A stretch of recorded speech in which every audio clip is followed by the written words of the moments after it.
బొత్స సత్యనారాయణ తెలుగు రాజకీయాలలో ఏ మాత్రం పరిచయం ఉన్నా ఈ పేరుకు పరిచయం అక్కర్లేదు. అంతగా బొత్స సత్యనారాయణ వైఎస్ రాజశేఖర రెడ్డి అధికారంలో ఉన్న సమయంలో చక్రం తిప్పారు. రాష్ట్ర విభజన అనంతరం 2014 ఎన్నికలకు ముందు ఆయన విభజిత రాష్ట్ర ముఖ్యమంత్రిగా చంద్రబాబు నాయుడు అయితేనే హేషుగ్గా ఉంటుందన్న ప్రకటన కూడా చేశారు. ఆ ఎన్నికలలో తెలుగుదేశం పార్టీ విజయం సాధించింది.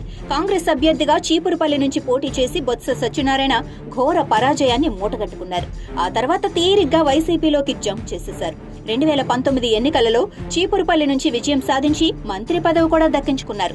జగన్ తొలి మళ్లీ కేబినెట్లలో స్థానం దక్కించుకున్న అతి కొద్ది మందిలో బొత్స కూడా ఒకరు.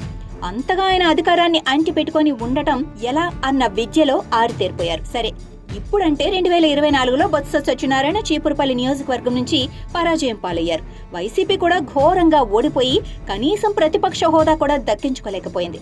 అది వేరే సంగతి. కానీ ఎన్నికలైన తర్వాత ఫలితాలు రావడానికి ముందు బొత్స సత్యనారాయణ వైసీపీ విజయం, జగన్ మళ్లీ ముఖ్యమంత్రి కావటంపై బోలెడంత ధీమా వ్యక్తం చేశారు. డిసెంబర్ 9 వైజాగ్లో జగన్ ప్రమాణ స్వీకారం చేస్తారంటే డంకా బజాయించి మరీ చెప్పారు.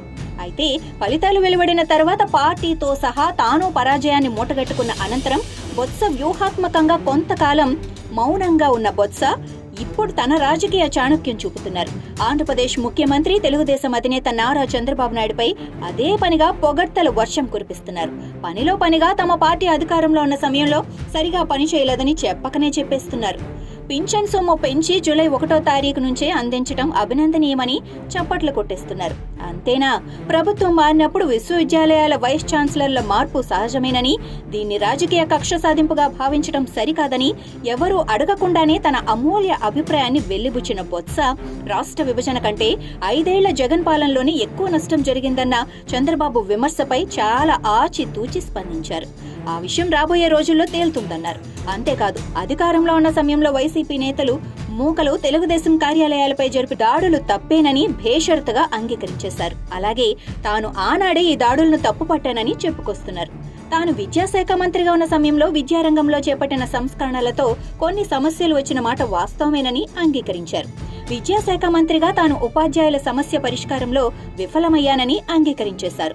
ఇక అన్నింటికంటే ముఖ్యమైన విషయం ఏంటంటే, ఎన్నికలలో వైసీపీ ఓటమికి ఈవీఎంలే కారణమని, అవి టీడీపీ చేతిలో శకుని పాచికల్లా మారాయని జగన్మోహన్ రెడ్డి ఓవైపు లేఖలు, ప్రకటనలు, విమర్శలు గుప్పిస్తుంటే, మాజీ మంత్రి బొత్స సత్యనారాయణ మాత్రం ప్రజలు తమ పాలనను, విధానాలను, ఆలోచనలను పూర్తిగా తిరస్కరించారని ఎలాంటి శషబిషలు లేకుండా ఒప్పేసుకుంటున్నారు. ఇలా తెలుగుదేశం అధినేతను పొగిడేస్తూ సొంత పార్టీ అధికారంలో ఉండగా తప్పులు చేసిందని, పాలనలో వైఫల్యమైందని ఒప్పేసుకోవటం ద్వారా సైకిల్ ఎక్కేయటానికి ప్రయత్నిస్తున్నారా అన్న అనుమానాలు పరిశీలకుల్లో వ్యక్తమవుతున్నాయి. అయితే బొత్స తెలుగుదేశం గూటికి వద్దామన్నా అక్కడ ఆయనకు స్థానం లేదని తెలుగుదేశం శ్రేణులు గట్టిగా చెబుతున్నాయి. బొత్స కూడా తనకు తెలుగుదేశం ఎంట్రీ అంత ఈజీ కాదని తెలుసు. అయితే చంద్రబాబును పొగిడి జగన్ తప్పిదాలను ఎత్తి చూపటం ద్వారా ముందు తెలుగుదేశం పార్టీ తనను ఇబ్బందులు పెట్టకుండా ఉంటుందని ఆయన ఆశపడుతున్నారని పరిశీలకులు విశ్లేషిస్తున్నారు.